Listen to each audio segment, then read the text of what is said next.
ప్రభు నామమున మీ అందరికి వందనాలు. ఈరోజు దేవుని వాక్యము వాగ్దానము. నీ మాటలు నాకు దొరకగా నేను వాటిని భుజించితిని గనుక నీ మాటలు నాకు సంతోషమును నా హృదయమునకు ఆనందమును కలుగజేయుచున్నవి. ఇర్మియా గ్రంథం 15వ అధ్యాయము 16వ వచనం. ప్రియ దేవుని బిడ్డలారా, దేవుని వాక్యం మాకు సెలవిస్తూ ఉంది. మనము ఆయన మాటలు ఆలకించాలి. అది ప్రభు వాక్యమును భుజించినట్లుగా ఉంటున్నది. దేవుని వాక్యము లోతులలోనికి మనం వెళ్ళాలి. దేవుని వాక్యం మన హృదయములోనికి వచ్చినప్పుడు అది ఇతరులకు ఆశీర్వాదకరంగా మారుతూ ఉంది. దేవుని వాక్యమును మనము చులకనగా తీసుకొనకూడదు. దేవుని వాక్యము బైబిల్ గ్రంథంలో ఎక్కడైనను చదవచ్చును అని అనుకోకూడదు. ప్రతిరోజు అధ్యాయం వెంబడి అధ్యాయం మనం దేవుని వాక్యమును చదవాలి. ప్రతిరోజు దేవుడు మన కొరకు ఒక మాటను కలిగి ఉంటాడు. జాగ్రత్తగా మనం దేవుని వాక్యాన్ని చదవాలి. ఎందుకంటే అది మనకు జీవమును ఇస్తుంది. ఆత్మయే జీవింప చేయుచున్నది, శరీరము కేవలము నిష్ప్రయోజనమును. నేను మీతో చెప్పి ఉన్న మాటలు ఆత్మీయ జీవమునై ఉన్నవి అని వ్రాయబడింది.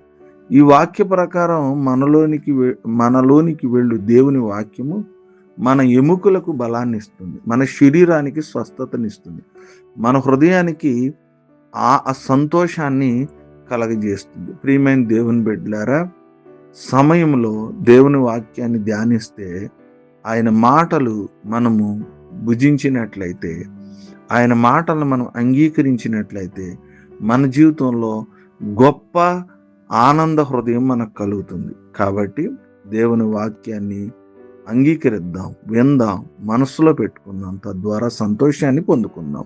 ఈ కొద్ది మాటలు దేవుడు మన వినికిడిలో ఫలింపచేయను గాక. ఆమె తలలు ఉంచుకుందాం, కళ్ళు మూసుకుందాం, ప్రార్థన చేసుకుందాం. మహోన్నతుడా, మీకు స్తోత్రాలు. మహాపరిశుద్ధుడా, నీకు వందనాలు. రాత్రంతా కాచి మరొక శ్రేష్టమైన దినాన్ని మా జీవితంలో మీరు అనుగ్రహించినందుకే మీ స్తోత్రాలు తెలియజేస్తూ ఉన్నాను.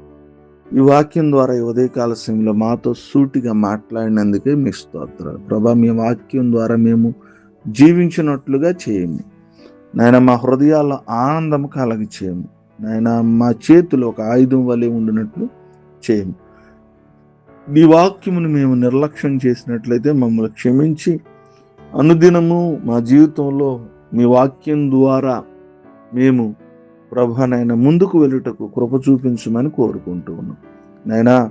ఈ దినము వివాహ దినాలు జరుపుకుంటున్న వారిని, పుట్టినరోజులు జరుపుకుంటున్నటువంటి వారిని నాయనా, అనారోగ్యాలతో ఉన్నవారిని, గర్భఫలాల కోసం ఎదురు చూస్తున్న వారిని, వివాహాల కోసం ఎదురు చూస్తున్నటువంటి వారిని, అనేక సమస్యలతో సతమతమవుతున్నటువంటి కుటుంబాలు, ఈ దినపు పనిపాటల్లో, ప్రయాణాల్లో, చదువుల్లో, ఉద్యోగాల్లో అన్నిటిలో కూడా మీరే తోడుగుండి సంఘమును మమ్మలను మీ కృపతో నడిపించమని ప్రార్థన యేసునామమున అడుగుచున్నాను తండ్రి. ఆమెన్.